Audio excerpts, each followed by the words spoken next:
Hello and welcome to WoWs Weekly. I'm the Gareth Major, and I just need to double check that this is working. Yeah, it is working. Right, okay. So, this is WoWs Weekly. WoWs Weekly is a weekly news video which covers World of Warships Legends, the week past, present, and future. Now, yes, we are doing this live. I know it's completely different. The reason being is the laptop broke. So I need to stress test the laptop. So I thought, what's no better way than doing this than to actually do it with a live stream. Furthermore, I needed to actually set up my live streaming setup on the softwares and stuff, so I thought it would be best to do that while I had the time. So this is a bit of fun, and we're going to be going through the news as always. So the headlines this week: crossplay clans and crossplay divisions. We have more news forthcoming. We also have World of Warships Legends coming as a mobile game. You've probably already seen the poll there. We'll discuss that when we come to it. Also, we have Ranked Season 20. That looks to be fun, he says. Anyway, so that's the headlines. We'll jump into the news shortly after this quick break.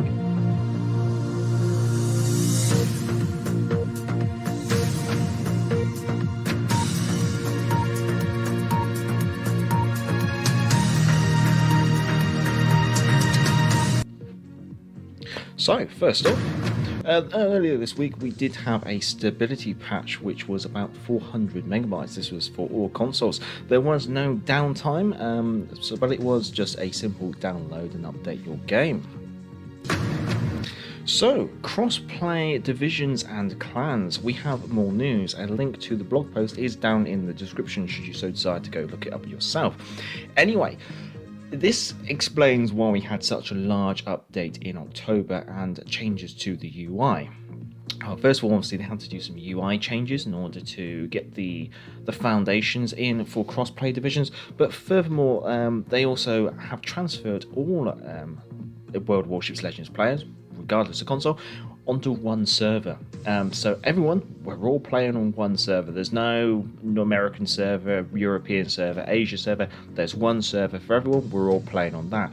Might explain potentially some of the server issues we have had since October, and obviously that does mean that they are probably still fixing bugs and writing things like that, hence stability patches like we had earlier this week.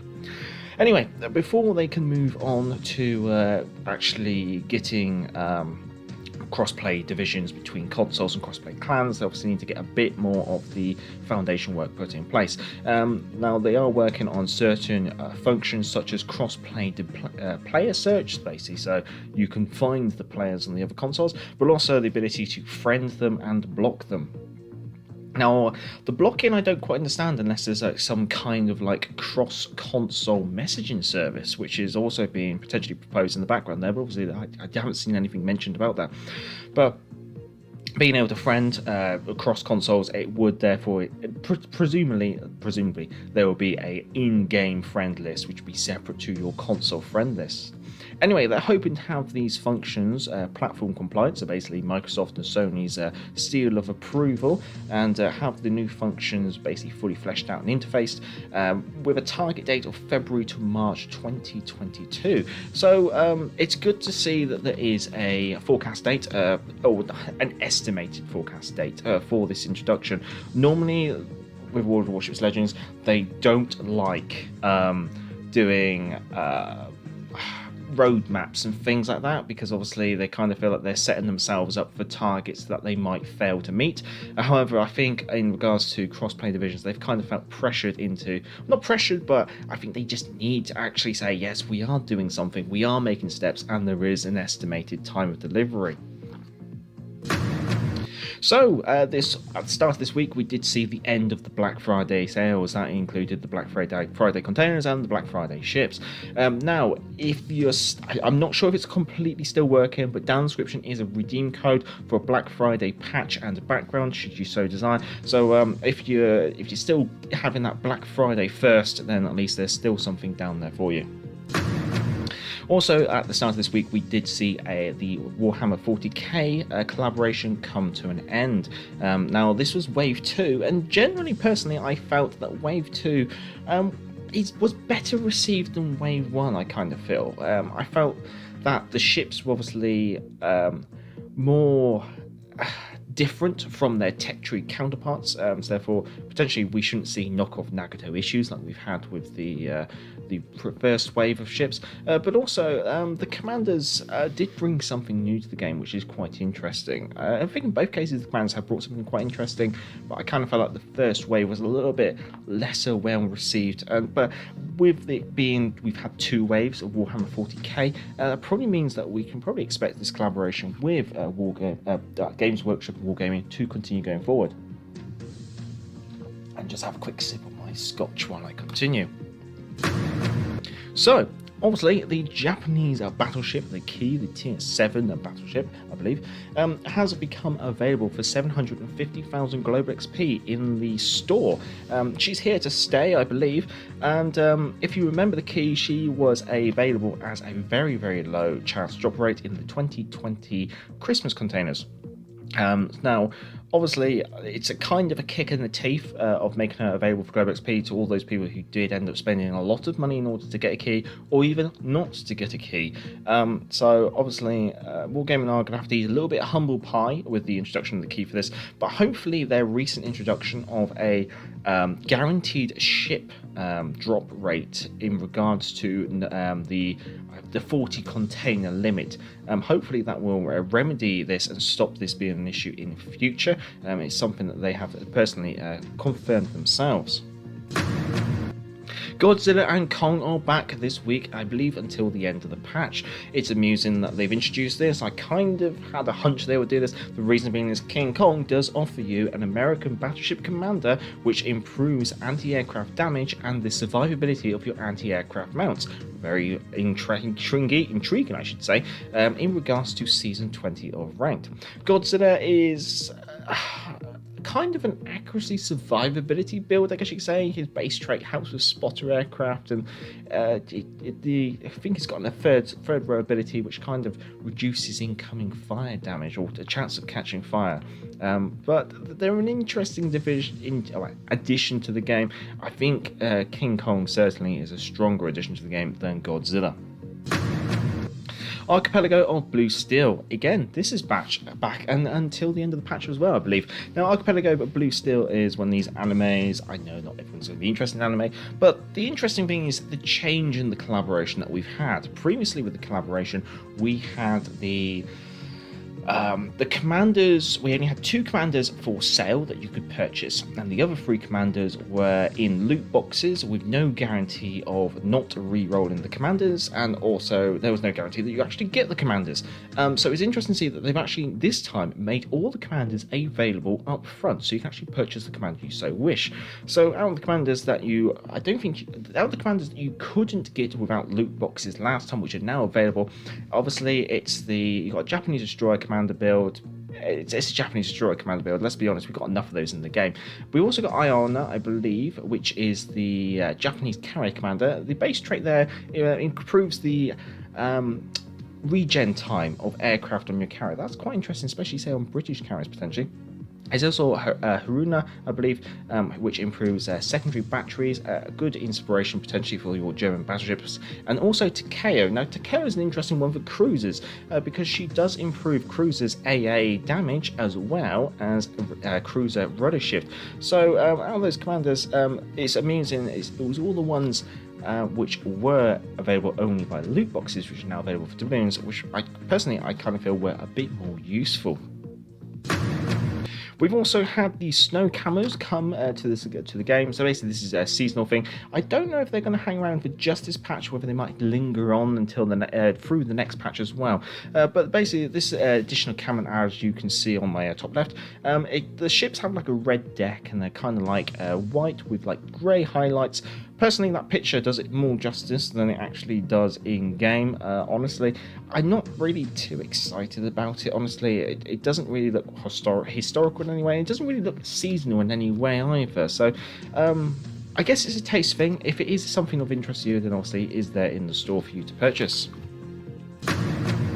So, also this week has seen the 80th anniversary of the attack on Pearl Harbor, which was also the 80th anniversary of America officially entering World War II, and also the start of the Pacific War. Later this week, we will probably be passing the anniversary of the sinking of HMS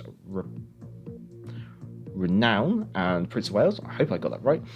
But anyway, for the almost like part of the remembrance and part of the I don't want to say celebration, but like the passing of the anniversary, a special patch, as you can see, has been made available. The redeem code for this patch is also down in the description, along with a link to the redeemer to make it a nice and easy copy and pastable.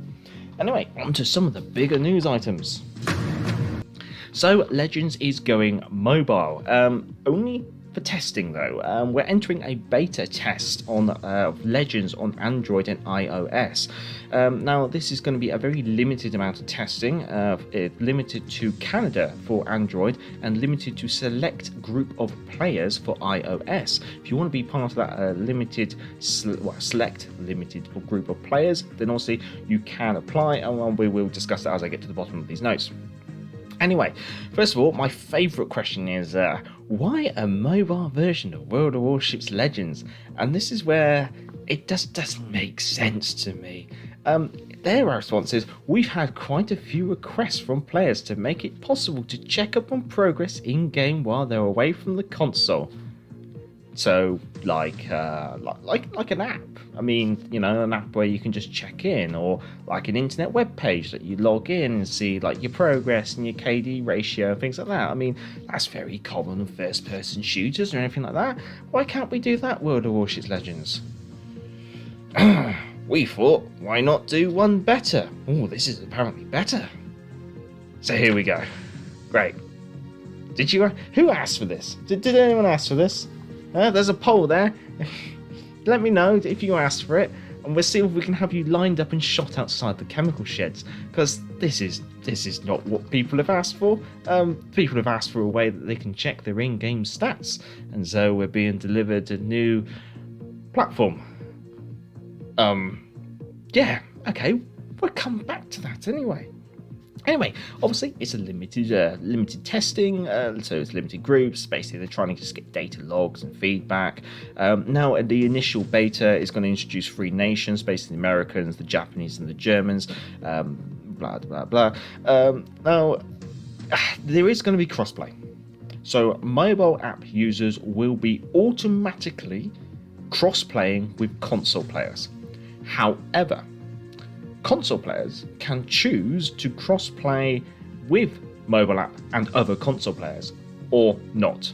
So there won't be an ability for console players to say, no, I don't want to play with mobile players, and there won't be a way for mobile players to say, no, I don't want to play with console players, which means they're going to have to try and make this a level playing field, which either means, do you drag Legends down on console, or do you make a game that's potentially too high for mobile app?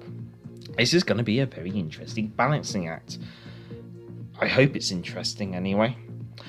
Also, communication wise, initially there's going to be no way for people on mobile to communicate with people on console. Obviously they will look into this in the future, but it doesn't mean there's no voice chat, there's no command wheel or anything like that. So yes, if you have someone who doesn't even use the command wheel, then you probably might know they're already a mobile app player. Furthermore, I think the idea is that with this mobile app version of the game, you'll be able to use your Wargaming account on both mobile and on console, meaning that you could play on your console and then you could continue playing World of Warships on your phone later in the day. Okay, that kind... Why would you do that? You could, but why? Anyway, we've talked about the crossplay. Let's talk about World of Warships Blitz. So as some of you know, there is already a mobile app version of World of Warships. It's called World of Warships Blitz. The idea behind it is by Blitz, it's quick, it's lightning. It's supposed to be a quick version, a slimmed down version of World of Warships with very short duration games, very simplistic command inputs and things like that. So why would you introduce a competitor of the same market, of the same player base.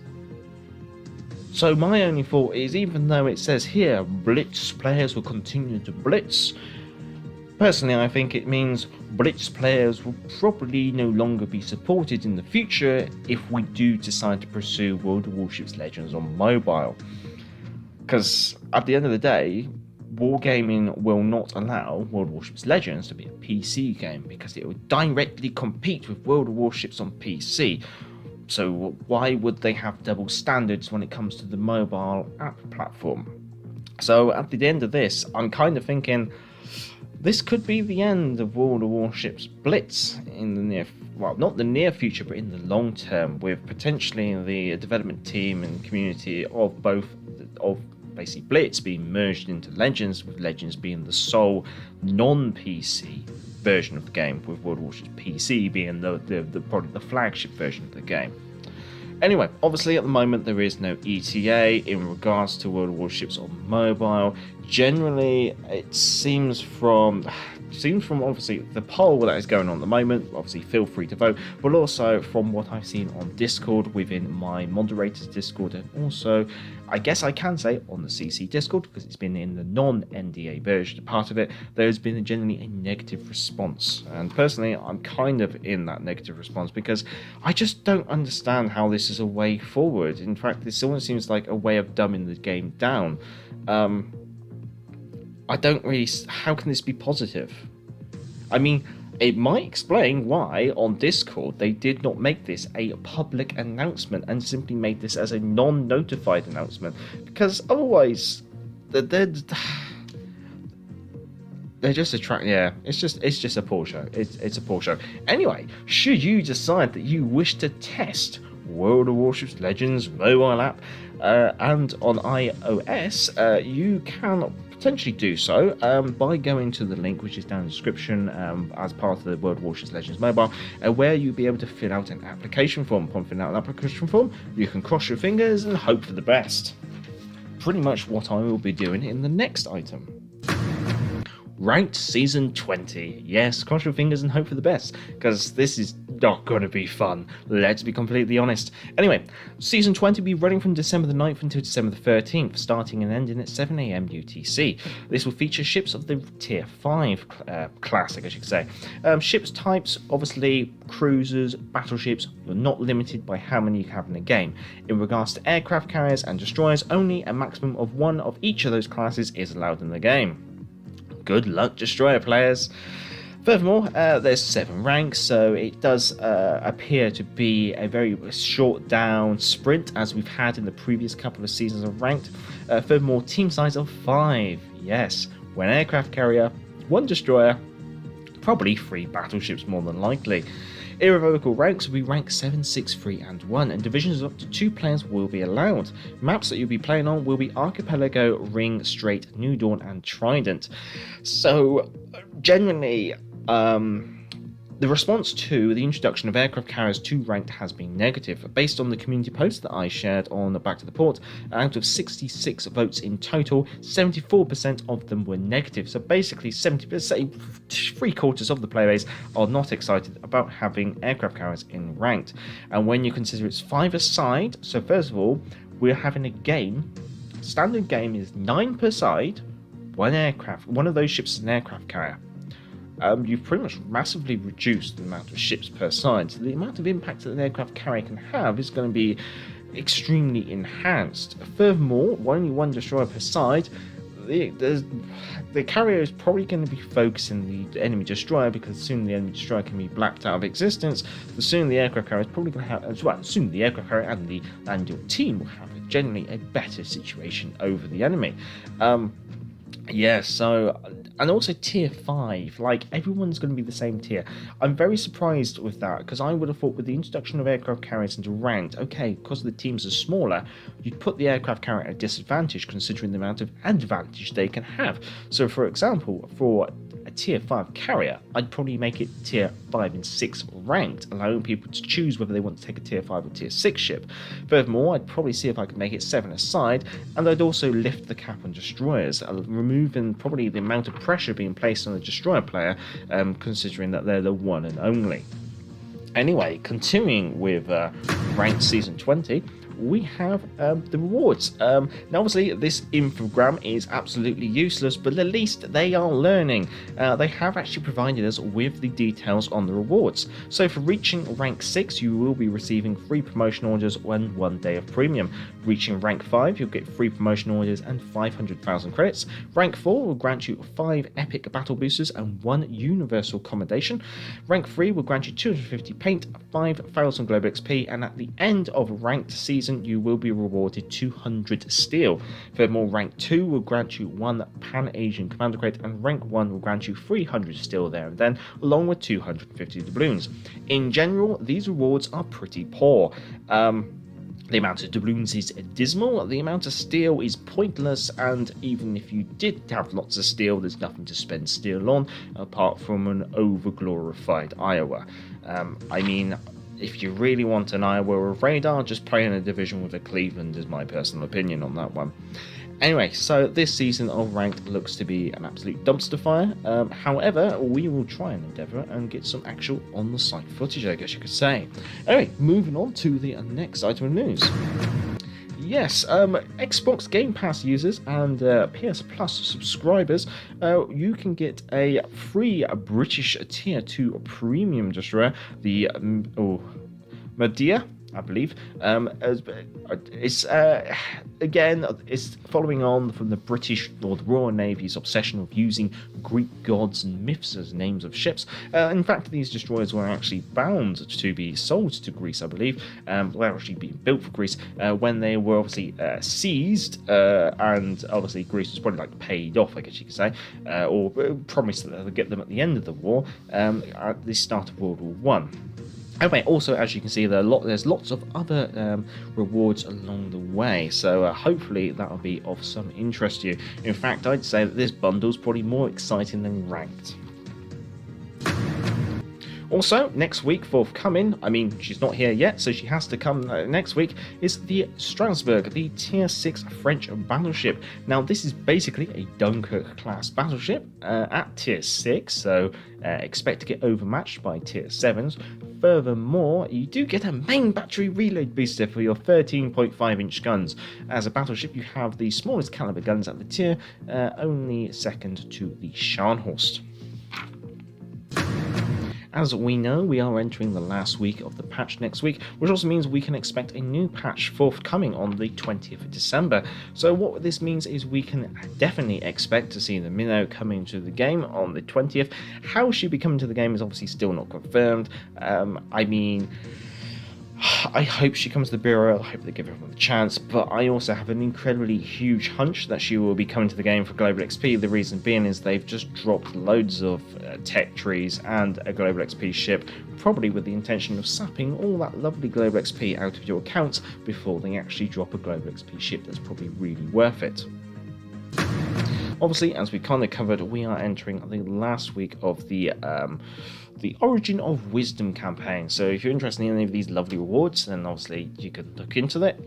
Honestly, I haven't exactly been that excited about this campaign. The end ship isn't too bad, but I mean, we've already had, I've been a long-term player, so I've already got plenty of Tier 7 premiums that I don't play, let's be honest.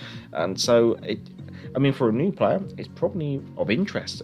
For a player who's been around for a while, it's starting to get a little bit dull, I guess you can say. Every campaign, you can just expect another Tier 7 ship, which, I've got enough of these, let's be honest. Anyway, that's pretty much all the news in regards to the game. So that just leaves the channel news. So obviously, as you saw in the community post earlier this day, I'm kind of getting back on the horse. First of all, I got burnt out from basically doing the channel and playing the game. Basically, it was just taking up a lot of my time, and having tech tree after tech tree after tech tree being dropped into the game, and the amount of content I was having to do to try and keep up with it, it just slowly wound me down, or wore me down, I guess you could say. So I kind of reached the end of my tether, so I ended up taking a bit of a week off. However, during that week off, I caught a cold, so that means I then ended up having to take more time off, because obviously it's not going to be very easy to record if you're coughing your guts up and you've got a headache and you've got a runny nose and stuff like that. However, to top it all off, having finally got out of that cold, my laptop decided to die. So this is why we're doing this live stream, because literally the laptop only managed to get fixed today, and obviously, so I've been a bit, I'm testing it, I'm getting the software re-uploaded, and this is basically me just giving it a proper test against what I would normally put it through. So I've done a bit of video editing, and now I'm doing a bit of live streaming, and things seem to be holding up. So the laptop's living at the moment. Anyway, like I've said, down in the description is all those lovely redeem codes and links if you so wish. Having a quick look, let's check in with the audience. Who do we have here? Hello, Mike X Gaming. Breaking news, they don't care about us. Wait. Breaking news, they don't care about us. Oh, Brandon. Oh, okay, watch Back to the Port News. Jam doesn't really look wintry either. Them being white. Yeah, I mean, thankfully I can go back through my slides without it hitting the dun drums. But yeah, they're, apart from being white and red, they're not that Christmassy in all honesty. Hello, Andy back. Hello. Jamming, it's a conspiracy with Samsung and Apple, and all the rage quits will cause broken phones with people throwing them. News just in, sales of Samsung and Apple phones have gone up. Is the Back to the Port hiring? I'd love to be a field reporter. Oh, I'd love that to be a thing. Get the community to do things. I'll have to see where this goes. If people do like this kind of like random WoWs Weekly, then obviously let me know. This could become a weekly thing, or it might just become a bit of a one-off meme thing every now and then. Hello, next door. Hello. Jamming. Wargaming can use their user metrics, and maybe they know that Blitz is already dying off and they are trying something to stay relevant in mobile. That's what I'm thinking, in all honesty. And Soulboy, I thought the mains would be meh, but it's a blast. She is good, but the thing is, it's like, for people who've got the Suzuyu, the Wichita, and all these other cruisers, there's already a lot in the game, and so it's one of those things like, how do you introduce a new ship to the game while keeping it balanced and also making it relevant as well? And is that Dog? Hello. And they already have Blitz. Yeah, exactly. That's my point. So my only thought is, if they are planning on bringing Legends to mobile app game, is that they intend to kill off Blitz and therefore consolidate the mobile app game and the console gaming under a single development team and community team.